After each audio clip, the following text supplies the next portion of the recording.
দেখো প্রশ্নে বলা হয়েছে I purchase 120 exercise book at the rate of rupees 3 is. তার মানে কি, আমি 120টা বই কিনলাম 3 টাকা করে প্রতিটা। তাহলে আমি দেখে নেব আমার প্রথমে যে টোটাল যে কেনা দাম কস্ট প্রাইস সেটা কত। তাহলে আমি 120টা বই কিনলাম 3 টাকা করে, তাহলে 3 × 12 = 36, 360 টাকা আমার কেনা দাম। এবার কি হলো, এবার আমি বিক্রি করবো, এই যে সোল্ড, এবার আমি বিক্রি করছি। এই বিক্রি কিভাবে করছি দেখো, প্রথমে কি বলা হলো, one third of them at the rate of 4 is. One third বলতে দেখো টোটাল তো হচ্ছে 120টা, তার ওয়ান থার্ড তাহলে কত, 40টা। তাহলে প্রথমে আমি ওই 40টা বিক্রি করব কত টাকা করে, 4 টাকা করে। তাহলে আমি 40 × 4 করলাম, ওকে। আবার কি বলা হয়েছে, half of them at the rate of 5। Half of them বলতে ধরো টোটাল তো 120টা, তার মধ্যে আমি 40টা কিন্তু বিক্রি করে ফেলেছি, তাহলে বাকি আমার কাছে থাকলো এখনো কতগুলো, 80টা। বাকি এখনো থাকলো 80টা।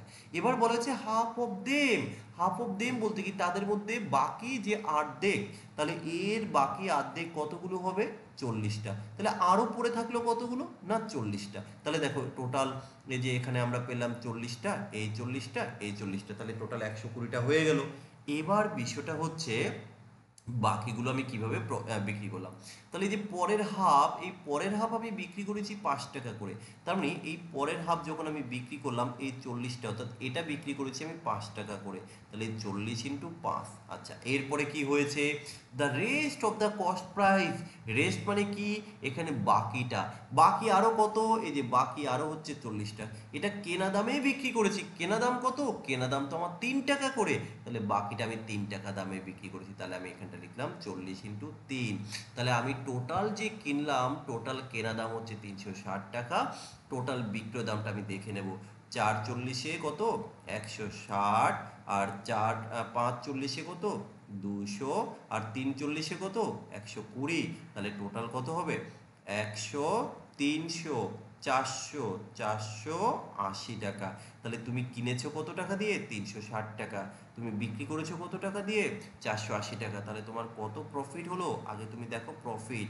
প্রফিট কি করে করতে হয়, বিক্রয় মূল্য থেকে আমি ক্রয় মূল্যটাকে মাইনাস করে দিলাম। তাহলে 480 থেকে যদি 360 মাইনাস করি কত হবে, 120। তাহলে 120 টাকা প্রফিট করেছি।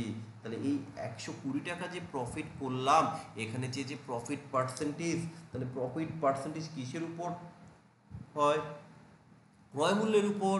ক্রয় মূল্য কত, 360 টাকা। তাহলে শতকরা যেহেতু পার্সেন্টেজ চেয়েছে, তো ক্যালকুলেশন করো। দেখো এই শূন্য কাটলাম, 12 দিয়ে 36কে কাটলে 3 × 12 = 36, আর 3 দিয়ে যদি 100কে কাটি তাহলে কত হবে, 33.1/3%। তাহলে আমার এই যে মাই প্রফিট পার্সেন্ট, আমার কত প্রফিট হবে, 33.1/3% আমার প্রফিট। বলো সবাই বুঝতে পেরেছো কিনা।